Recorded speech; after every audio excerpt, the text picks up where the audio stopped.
This is Real News Media TV, coverage you can trust. Please like, share, subscribe, and hit the notification bell. Select all for daily news updates. Good morning, my Real News Media TV family. Thank you so much for tuning in this morning, and I'm wishing for everyone a blessed Sunday. And in the news this morning for April 30, 2023, man attending funeral in St. James shot and killed. Investigators assigned to the St. James Police Division have launched a probe into the shooting death of a man in close proximity to a funeral which was underway at the quarry Salt Spring in the parish on Saturday.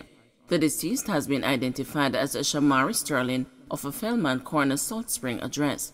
Reports are that sometime after 12 noon, Sterling was standing in the vicinity of the church where the funeral was being conducted when he was pounced upon by armed assailants who opened gunfire, hitting him multiple times. He was taken to hospital where he was pronounced dead. A motive for the deadly attack has not been established. In 2018, gunmen carried out a brazen attack at a funeral in Quarry, killing one man and injuring 4 others.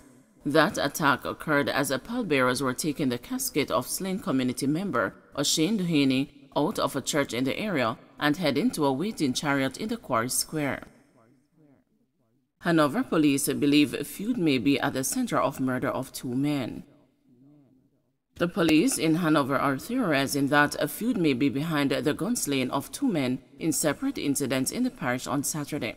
The deceased men have been identified as Nicky Cunningham, otherwise called Luddy, a 37-year-old laborer of Saxham district in Green Island in the parish, and a 34-year-old Anakia Pinnock, who was unemployed.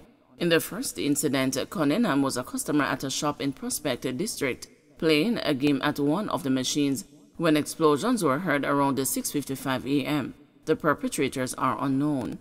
The police said Cunningham is the cousin of Glashane Miller, who was shot and killed in the district of Friendship in the Kingsvale police area on March 21. In the second incident, Pinnock was shot and killed inside a barber shop around 1:45 p.m. in the district of Friendship. Reports from the Green Island police are that Pinnock was attacked by a lone gunman who entered the barber shop and opened fire, hitting him. Another man was injured in the incident. Investigations are ongoing. St. James, a man killed in motor vehicle crash in Hanover.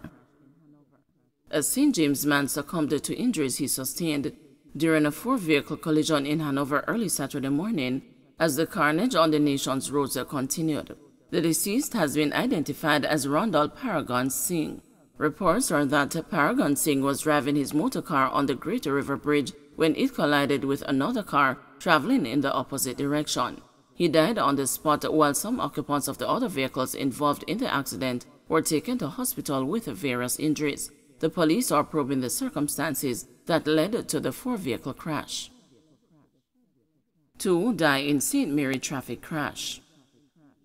2 persons died following a traffic accident along the Boscobel Main Road in St. Mary early Saturday morning.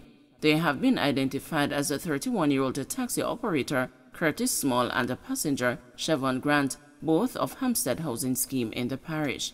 Reports indicate that the 2 who were close friends were returning from Ocho Rios when the Toyota Probox that Small was driving with Grant in the front passenger seat crashed head-on into a garbage truck. The 2 were taken to hospital and pronounced dead. Small's father, Derval Small, told reporters that the 2 were good friends and would go to social events together. 48-hour curfew imposed in sections of St. Andrews South Division. A 48-hour curfew has been imposed in the Union Gardens community of the St. Andrews South Police Division. The curfew commenced at 6 p.m. on Saturday, April 29, and will remain in effect until 6 p.m. on Monday, May 1. The boundaries of the curfew are north from the intersection of Brotherton and Oakland Drive, going easterly following an imaginary line to the intersection of Waltham Park Road and the 17 lane. East from the intersection of Waltham Park Road and the 17 lane, following an imaginary line to an unnamed point in Union Gardens. South from the unnamed point in Union Gardens, going westerly, following an imaginary line to the intersection of Ashheim Road and Developmental Road. West from the intersection of Ashenheim Road and Developmental Road, going northerly, following an imaginary line to the intersection of Brotherton and Oakland Drive. During the hours of the curfew, all persons within its boundaries are required to remain within their premises unless otherwise authorized in writing by the ground commander. The aim of this operation is to apprehend the criminal elements aligned to these warring factions within the division and the seizure of illegal firearms, ammunition, dangerous drugs, wanted persons, and the persons of interest, and also to curtail the escalation of crimes within these spaces, the police said. Alleged Klansman gangs are freed of gun-related charges. Kevin McCollum, who is alleged to be a reputed member of the Blackman faction of the Klansman gang in St. Catherine, was on Friday freed of gun-related charges in the Home Circuit Court. He was acquitted after a no-case submission was made by his attorney, Donahue Martin. McCollum was accused of shooting at the police during an incident in 2020. Prior to his arrest during an operation at the Oakland Apartments complex in St. Andrew in 2021, McCollum featured prominently on the St. Catherine North Police's wanted list. He was wanted for the 2019 murder of Jason Brown on Chins Avenue in Spanish Town, St. Catherine, and was also a person of interest in several other incidents of violent crimes committed in the St. Catherine North Police Division. Bartender arrested following firearm and ammunition seizure. A woman is in custody following the seizure of a firearm and several rounds of ammunition at a bar in Lower Ward Close in Kingston on Friday. Reports from the Constant Spring Police are that about 7:40 p.m., lawmen conducted a joint police-military operation in the area where the suspect was seen sitting inside a bar. A search was conducted and a P89mm pistol loaded with a magazine containing 13 rounds was found on a shelf under the counter of the bar. The bartender was arrested, however her identity is being withheld pending further investigations. Criminals who attacked Beryllium guards remain on the run. The police remain in pursuit of a group of gunmen who staged another attack on Beryllium courier vehicle in Albion, St. Thomas Saturday morning. The attack was carried out at a gas station and associated business establishment about 11 o'clock. A Beryllium guard was shot in the incident, but according to Lieutenant Commander George Overton, president of the Jamaica Society for Industrial Security, the guard was saved by his bulletproof vest after being shot twice in the back. It is reported that the Beryllium armored vehicle was delivering cash at an ATM and a Western Union outlet when two vehicles with armed men drove up. The men, who were carrying high-powered rifles, engaged the guards in an exchange of gunfire. The police were summoned and the vehicles were intercepted shortly after.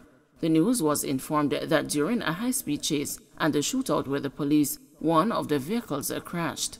A second vehicle was later found abandoned with bloodstains, suggesting that one of the robbers was wounded. It is believed that the men were traveling in 3 vehicles. Meanwhile, Commander Overton told the news that no police escort was sought for the guards who were targeted in Saturday's incident because the area was not considered high risk. Well, one of our crews operating in the St. Thomas area this morning came under attack by armed persons. There was an exchange of gunfire. One of our officers was shot and injured. His bulletproof vest took the brunt of the bullet.